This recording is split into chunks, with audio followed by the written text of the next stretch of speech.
Welcome to I'll Be There, the ultimate wedding podcast by Priya and Nim from Pristine Events.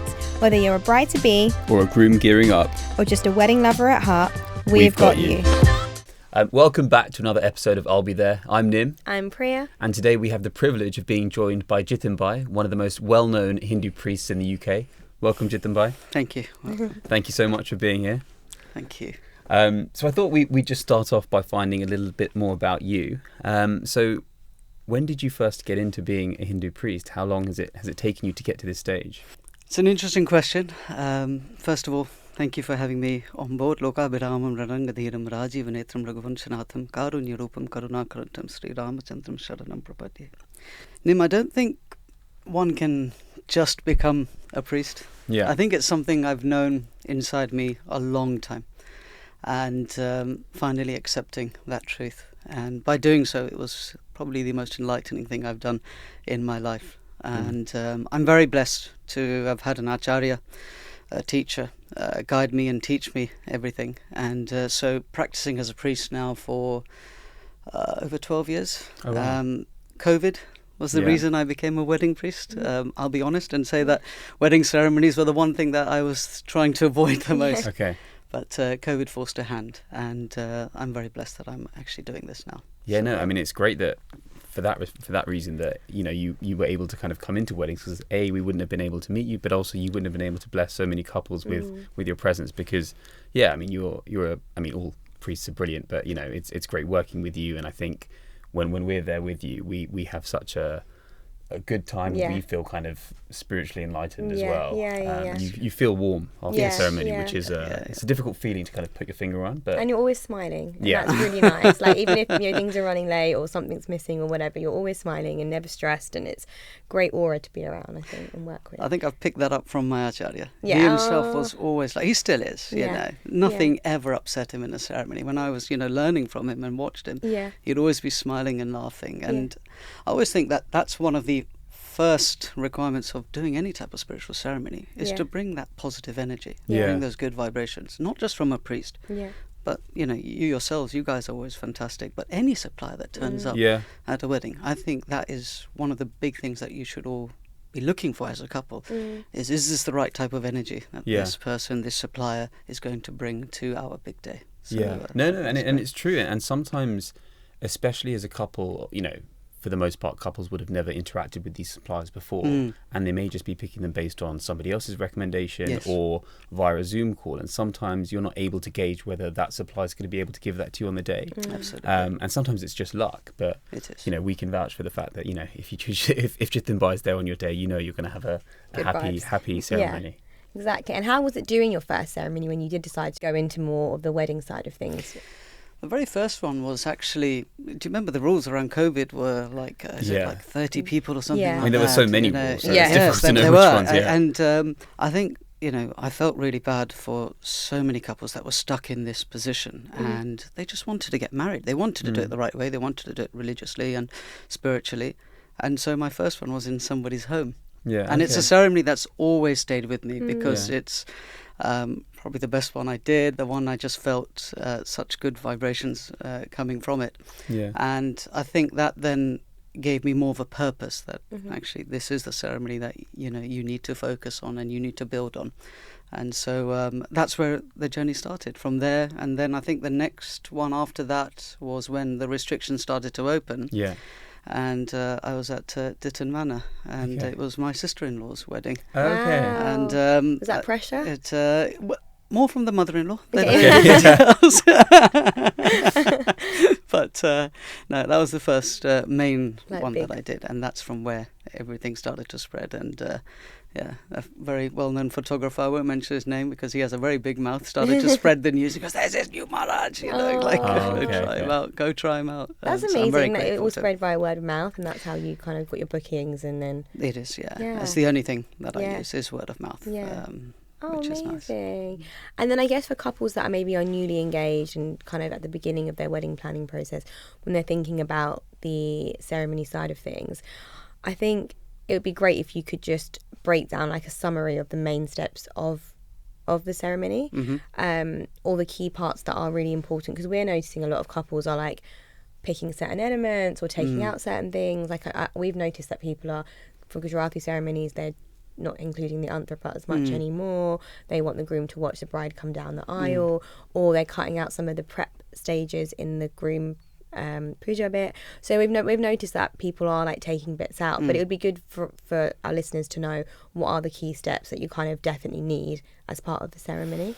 It's a very good question, really. The ceremony itself comes from the scriptures. It starts in the Vedic scriptures, it then comes to the Agam Shastra, and then we are where we are today. And really, I think we've come to the bare bones of the ceremony.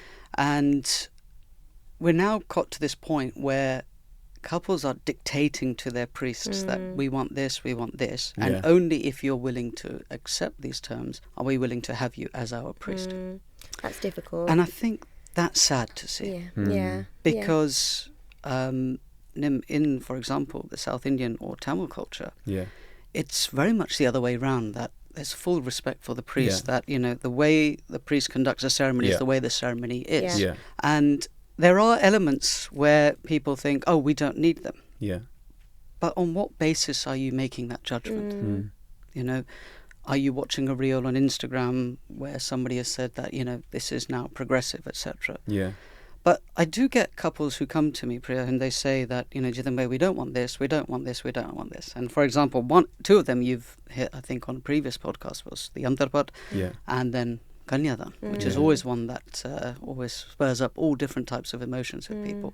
In many religions and cultures across the world, it is forbidden for the groom to watch his bride make her entrance.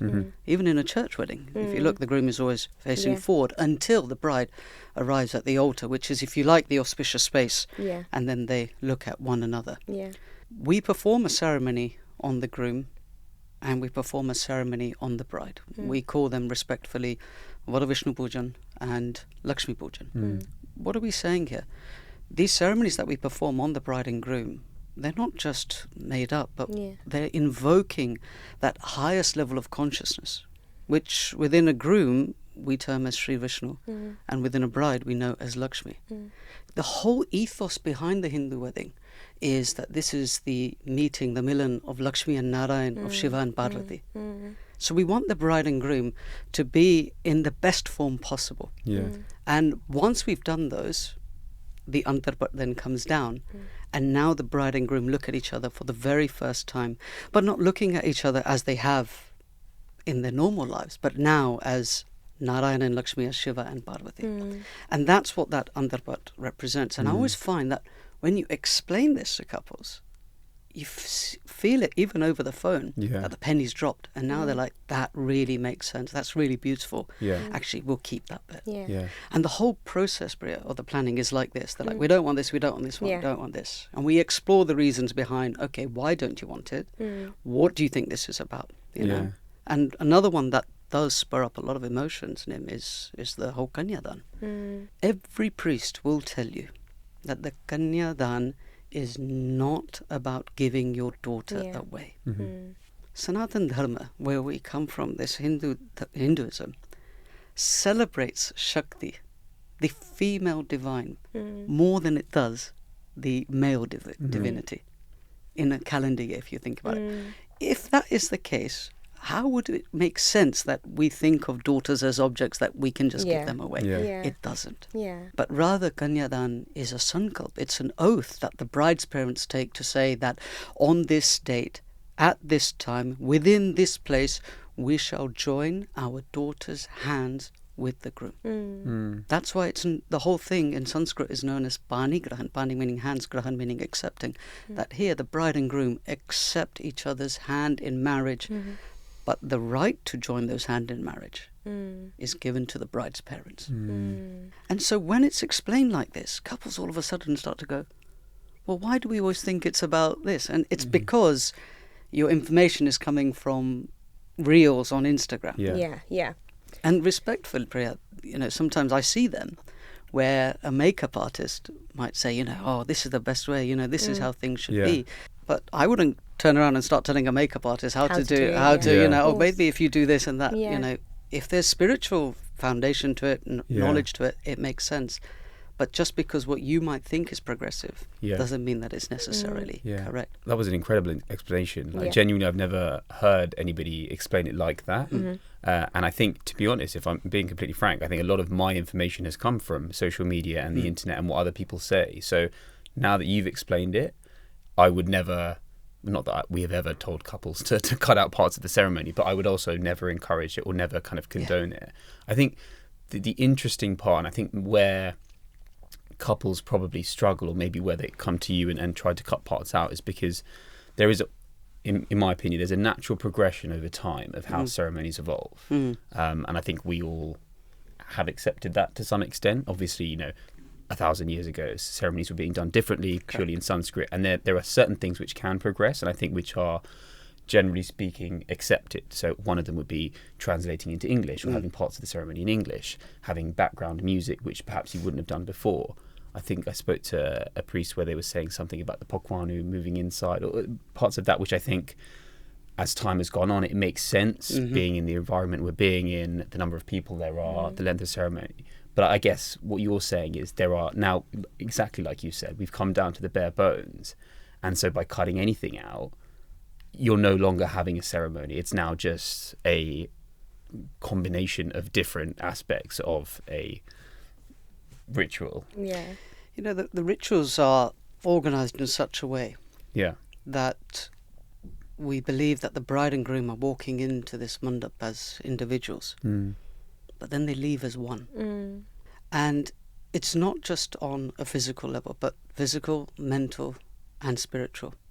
This is the union of two bodies, two minds, two hearts and two souls. And for this all to happen, for them to become one, there are a series of rituals that need to take place. Yes, over time, those rituals have changed. I mean, even 50 years ago, I would say, most weddings were done in just pure Sanskrit. Yeah. You speak to a lot of the couple's parents, and the first thing they all say to me is, we had no idea what was happening at our wedding. Our parents told us to turn up. They told us to listen to the priest, and whatever the priest said to do, and put rice here, do this, do etc. We did. Yeah. But we never questioned, and we never really ever understood.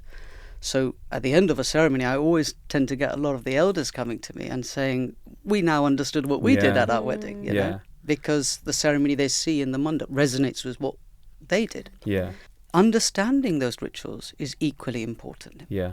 I've heard from Guruji in India that this is a sanskar, right? This is something that gives value into our lives.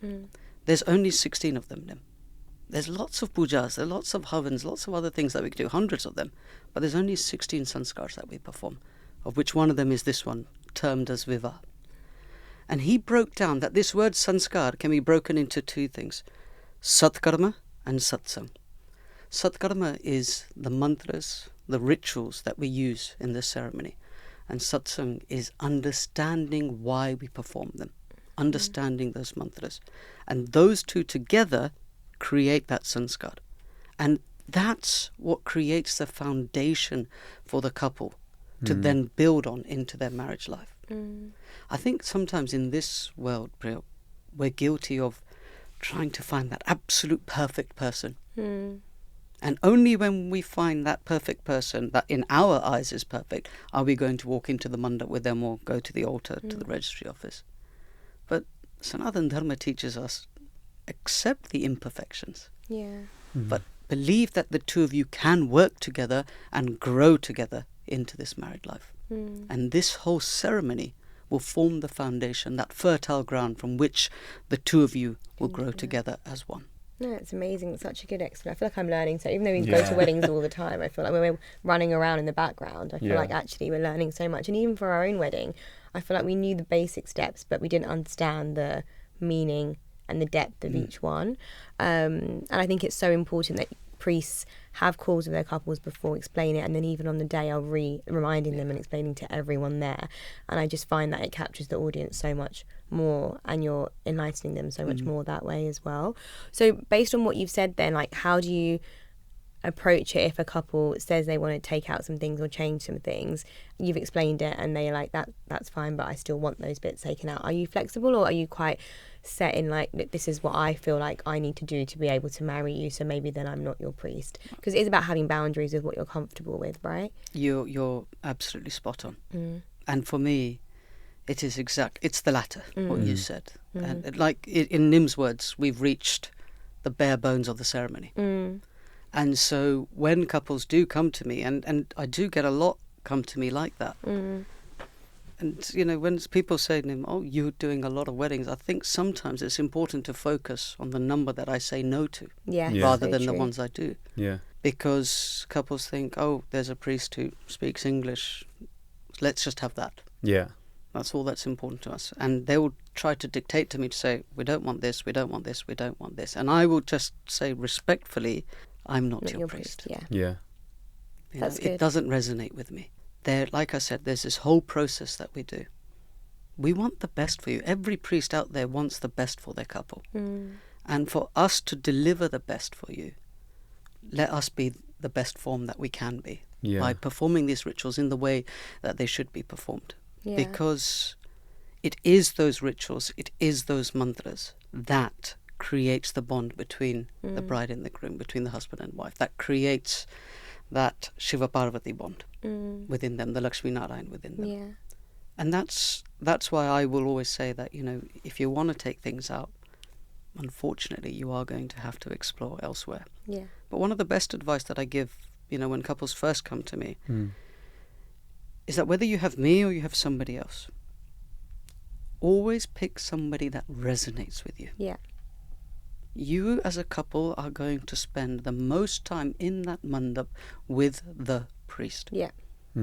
If you are comfortable with that priest, you resonate with that priest, that's all that matters. Because then that transfer of values, the transfer of sanskars is going to take place. And the priest isn't just there for that one day. But from the moment that you've confirmed that priest, and I say all the way through to the rest of your life, that priest will be there for you. Oh. And it is one of the the most rewarding thing about this, Priya, is couples that I married off 5-6 years ago. They're still in touch. And they video call you with, Jitenbhai, we've had our first child, second child, we've just bought a new home and whatnot. And they seek those blessings. That's so nice. That's And so special. that's what creates that bond, you know. Yeah, no, of course. That's so special, isn't it? Yeah. To be able to like update you and you're still involved in their lives and everything. That's amazing. I think it's great to have boundaries. I think that goes across all suppliers, what you said about resonating. I think we say all the time, like, I generally do the consults for our couples, but if I feel like we're not quite on the same vibe, then I'll just say, actually, I think maybe it's best you find a different planner, or I don't think we're going to be able to fulfill what it is that you want. And I think couples should have a really good gut feeling and a good relationship with all of your suppliers, because at the end of the day, these people are coming together to make your wedding day. So you can't be unsure or have a weird gut feeling about anyone. Absolutely. So that's so important. And I think it goes back to what you said earlier about, you know, I think, you know, we're all suppliers, but I think with a priest, it's a very different sort of supply. I think, you know, with us, couples can say, actually, I want you to do this and not this. With a photographer, they say, oh, I don't want you to do photographs outside, because that's a preference. But I think when it comes to a ceremony and something religious, yes, people now have a better understanding of what perhaps they had 20 years ago because of the internet, but they still don't have an entire understanding. And I think that's the issue, because people often think that they understand, like with the Antarpat, the Kanyadan, other aspects of the ceremony, but they don't. Yes. And, you know, it's so powerful the way that you've explained it, and I think, you know, more couples need to understand every aspect of it. And going back to what you said earlier about sometimes, often in like sort of Tamil South Indian ceremonies, you don't really question the priest, and I think part of that is because maybe there's a language barrier sometimes, but also we're taught the priest will dictate the ceremony, you just purely do. And I think maybe, like you've said, that's slightly changed sometimes as time's gone on, in sort of more North Indian ceremonies. It has, absolutely. That it has now come this era that we think it's okay to dictate to a priest how the ceremony should be done. You know, priests have devoted their entire lives to learning. Not just this one sanskara, but so many different things. And swadhyaya, you know, constantly reading, is part of our lives, Yeah. constantly updating oneself with these scriptures. And so I say to couples, like you mentioned, that, a priest, yes, may come under the supplier title, Yeah. but the contract is different. Yeah. You have a legal binding contract with maybe all your other suppliers, Mm-hmm. but with your priest, it's a contract of faith. Baroso. Mm. Have faith with the priest that he's going to or she's going to perform that ceremony to the best of their ability, Yeah. with the best intentions within their heart to do the best for the two of you as a couple. Yeah. And you mentioned about a priest helping not just on the day, but actually our journey starts from the moment you say, Jitenbhai or this way, whoever it may be, we want you to be our priest. Yeah. So many hurdles couples Yeah. face in those planning stages, which you guys are wonderful at helping them. But sometimes you do get them ringing you, just wanting that spiritual knowledge or something. We're really finding this process very stressful. It's amazing how many phone calls I do get like that from couples just saying, I just want to talk about this with you if that's okay. And it could be, as you mentioned, an issue with a certain supplier, between suppliers. That one I seem to get quite a lot. Or the most common one is the two mothers, for Family example. members, Yeah. Or I family was just about members, to not ask. saying- My next question was, how do you navigate difficult family situations? It's so tricky. We find that really hard. I've done a few weddings recently where one set of parents aren't on board Yeah. with the wedding, so they're not coming up to do their roles. They've got a different family member coming up, but then they're there, and it's just an awkward, difficult tension. You feel so sad and bad for the couple. You're trying to navigate that, and as the priest, I imagine that's really difficult because both sets of parents, especially the bride, but both sets of parents have big roles in the wedding. So how do you navigate tricky family situations? I think it all comes down to the planning. When we have these conversations with the couples, I stress to them that it's important we have the family on board as well in these meetings.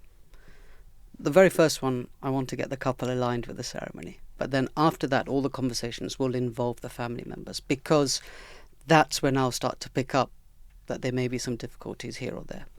And it's addressing them head on. What are the doubts that you have? What is it that you feel isn't quite right? What is it that you don't agree with?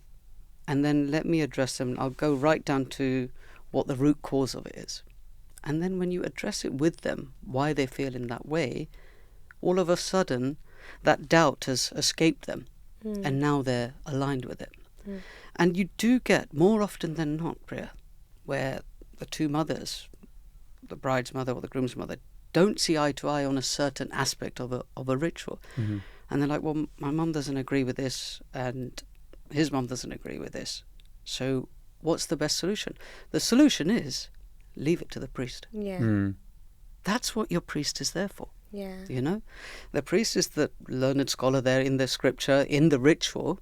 The best thing to do is, rather than the two mums get upset over each other over something which can be quite trivial, and we do sometimes make a mountain out of a molehill with it, leave it to the priest. And the priest will address it head on.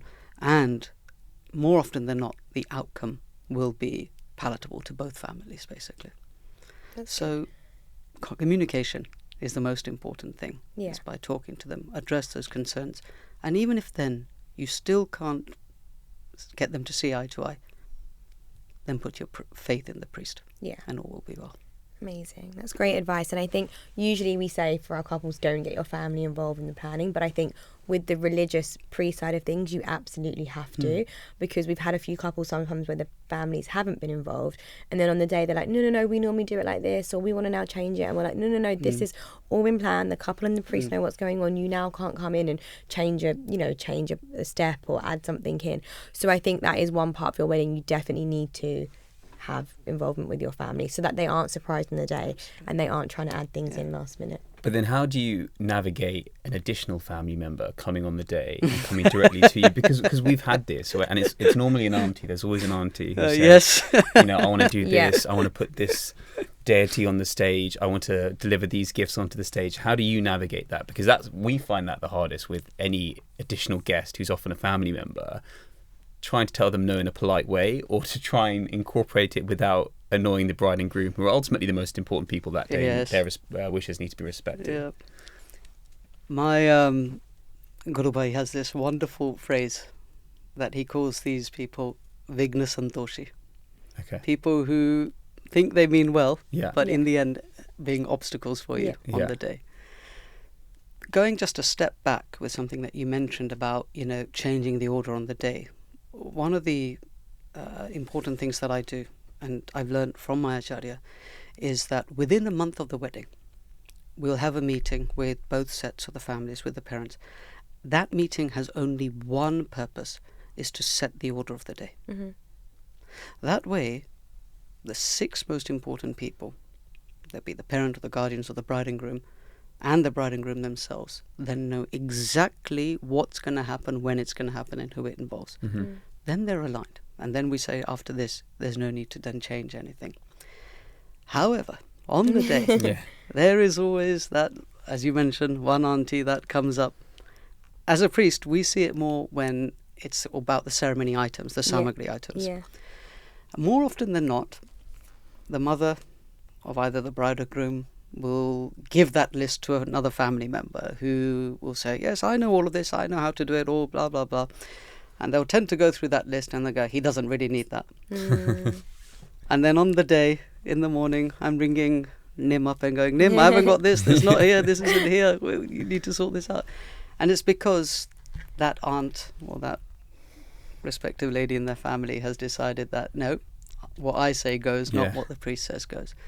And respectfully, there are ways that you can respectfully tell them that, look, now everything has been organised by the bride and groom and their mother and father. Mm-hmm.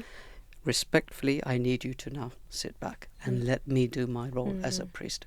Because you will always get that one aunt or that one elderly woman who will try to dictate everything that goes on the day. Mm-hmm.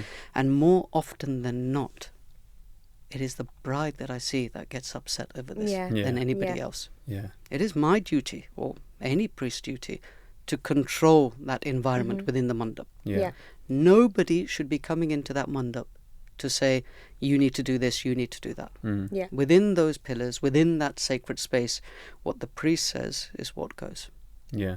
And he'll do it respectfully, or she'll do it respectfully. Mm. It won't ever be something that's going to Yeah. hurt anybody. Yeah. But more often than not, that person who's coming into the mandap to try and disrupt the things are the ones who end up causing the most pain and damage to the ceremony. Mm. And so, as a priest, it's also behoves us to control that if anybody Yeah. does try to do that. I also feel like people can't really say anything back to a priest. Like, if we respectfully are like, so sorry, auntie, this we can't do this because of like, they might then say something back to us, but I feel like no one can really say anything back. Like, if you've said no, I feel like that's like the final word. So maybe we should start sending people to Jitenbhai asking us for random favours and I think check with the priest. They try, Yeah. Yeah. but don't get very far.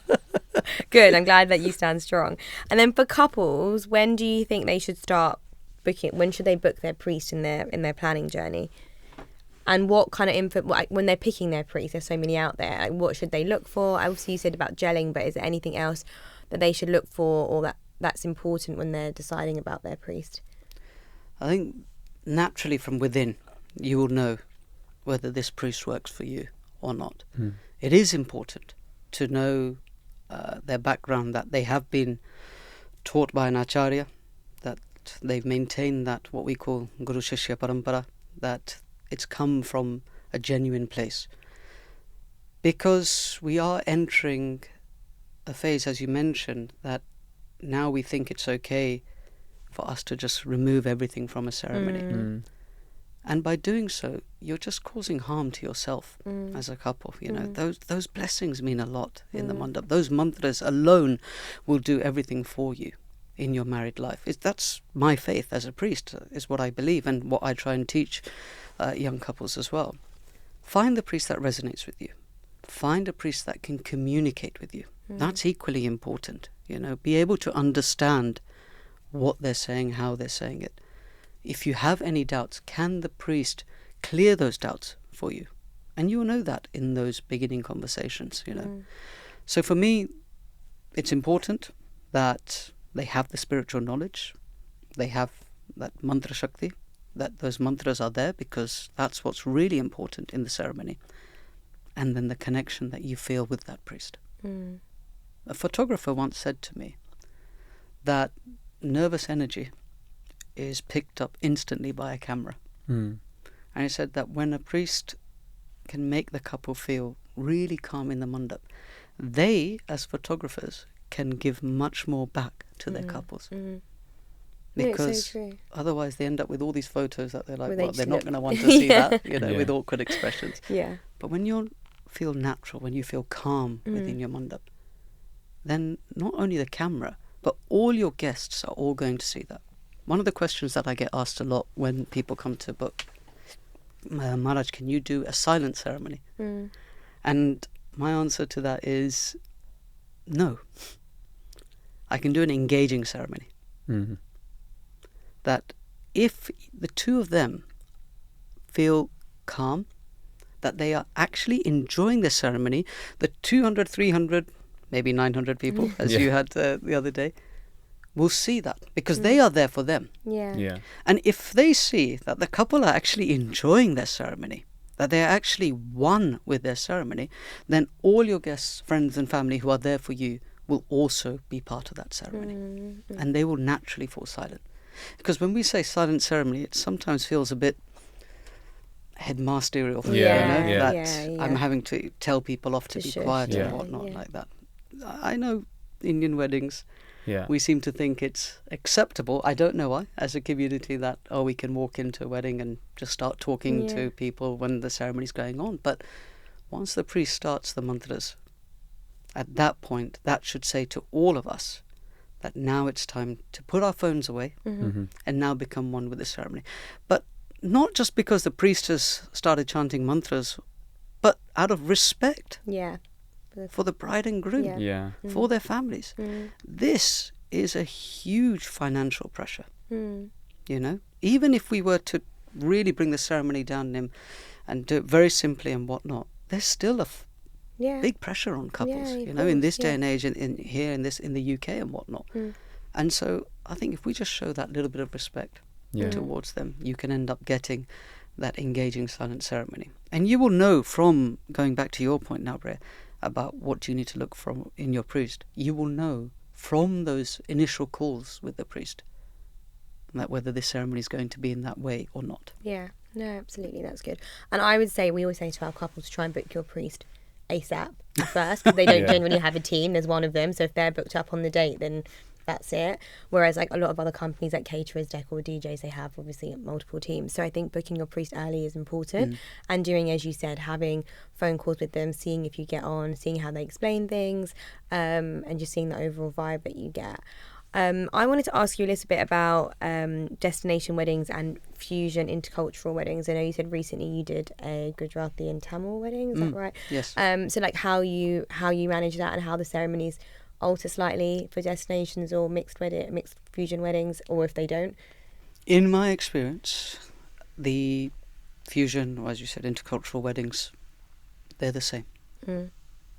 Because, again, you know that I have my own red lines. Just communication. I've had lots of brides who come from a non-Hindu background, be it from Eastern Europe. I've done weddings where the bride's parents have flown in literally the night before, and it's a new ceremony to them, an alien ceremony to them. However, when you have that initial chat with them and you explain to them exactly what they're going to do and why they're going to do, then all of a sudden there is no question about, are they going to feel uncomfortable, are they going to feel like that? They understand what they're going to do. And actually I find that because they understand, they perform this ceremony out of love.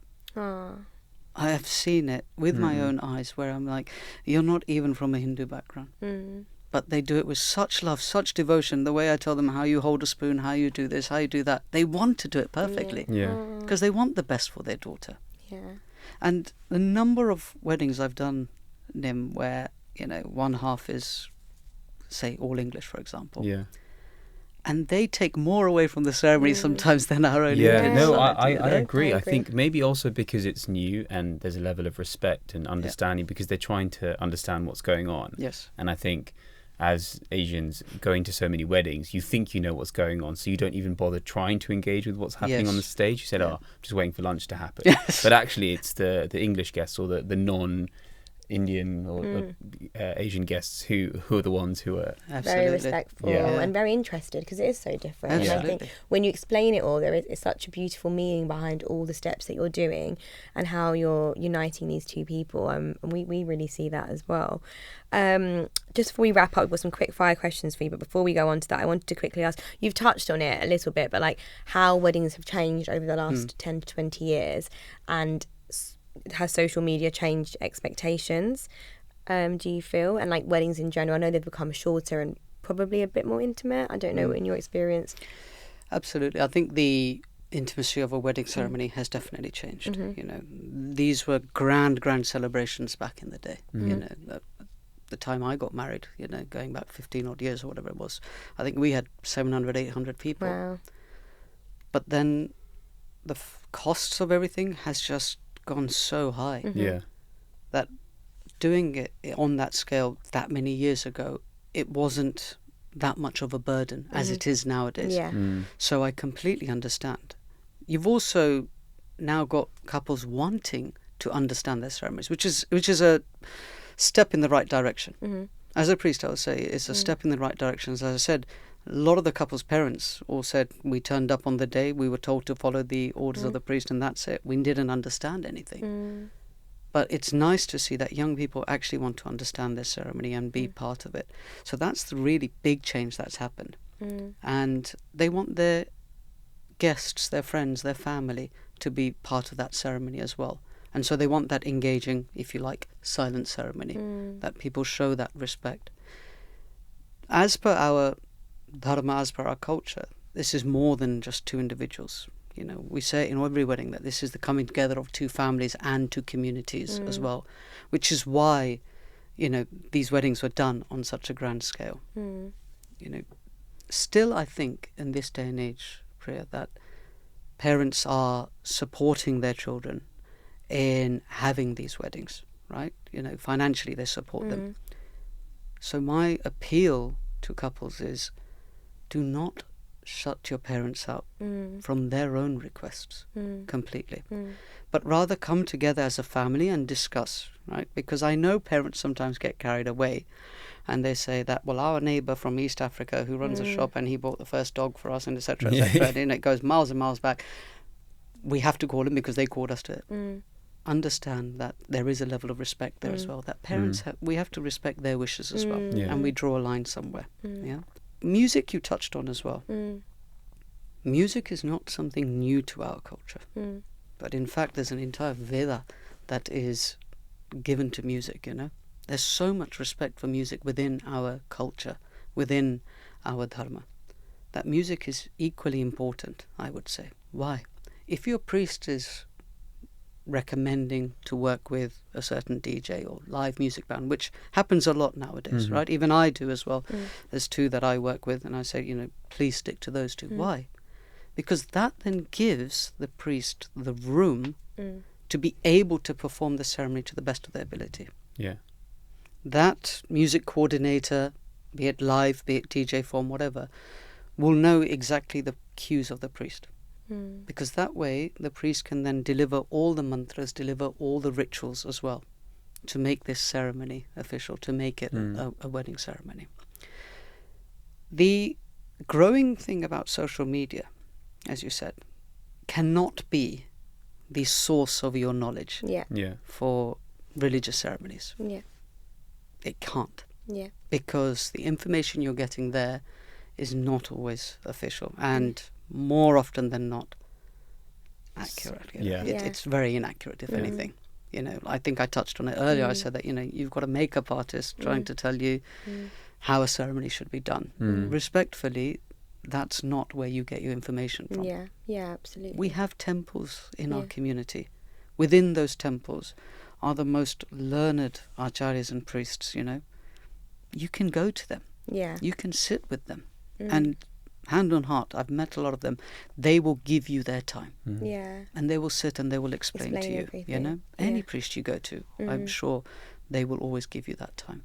Do you feel like couples are getting, not even just specific to the wedding ceremony, but do you think couples are coming to you and they feel pressured by social media, like what to keep up with, how their wedding should be, or Fortunately, not so much? I haven't seen that. Okay, that's good. With the couples that come to me. That's good. You know, they want a very meaningful, they want a very spiritual ceremony. Okay, that's good. I know there are pressures of trends that are being created out there. Mm-hmm.